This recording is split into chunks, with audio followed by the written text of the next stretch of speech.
इस कहानी को समझने के लिए हमें चंद साल पीछे जाना होगा, जहां सब कुछ बज़ाहिर मामूल के मुताबिक था। लखनऊ के ग्रीन सिटी प्रोजेक्ट में रत्ना अपनी 2 बेटियों और शौहर के साथ रहती थी। रत्ना के शौहर जंगलात के ऑफिसर थे, एक सरकारी नौकरी, मगर तबीयत उनकी खराब रहती थी। शराब नोशी और सिगरेट उनकी रोजमर्रा की आदत बन चुकी थी, जो आहिस्ता आहिस्ता बीमारियों में बदल रही थी। अक्सर वो बिस्तर पर ही पड़े रहते थे और घर का माहौल मुस्तकिल दबाव में रहता था। एक मेंटल प्रेशर रहता है जब घर में कोई मुस्तकिल बीमार हो। रत्ना ने शौहर की तीमारदारी और बच्चों की जिम्मेदारी पूरी ईमानदारी के साथ निभाई, लेकिन बीमारी कम होने के बजाय बिगड़ती चली गई। साल 2014 और 15 के दरमियान रत्ना के शौहर का इंतकाल हो गया। मौत की वजह मुसलसल बीमारी और नशे की आदत बताई गई।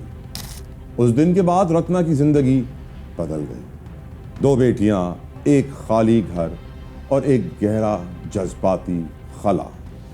अगरचे पेंशन और कुछ माली सहारा जरूर था, मगर लोनलीनेस आपको मालूम है एक बीमारी बन चुकी है।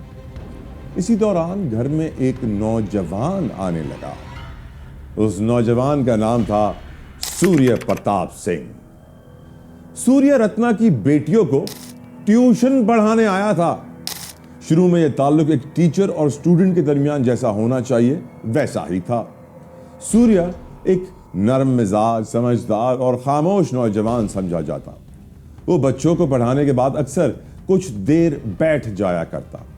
घर के हालात, रत्ना का दुख और खामोशी सब उसने करीब से ऑब्जर्व किया और फिर आहिस्ता आहिस्ता बातचीत बढ़ने लगी। दुख बांटने से कुर्बत पैदा होने लगी और ये करीबियां एक रिश्ते में बदल गई। एक ऐसा रिश्ता जो इब्तिदा में सहारा था, मगर आगे चलकर बहुत से सवालात को जन्म देने वाला था। सूर्य अक्सर घर आने लगा, कभी ट्यूशन के बहाने, कभी बिना ट्यूशन के। रत्ना को लगा कि जिंदगी में दोबारा कोई मिल गया है, एक साथी। बेटियां भी इस तब्दीली को खामोशी से देखती रहीं। इसी खामोशी में एक नया फैसला पुख्ता हो गया, पक्का कंफर्म हो गया। वो फैसला जिसने सबकी जिंदगी बदल दी।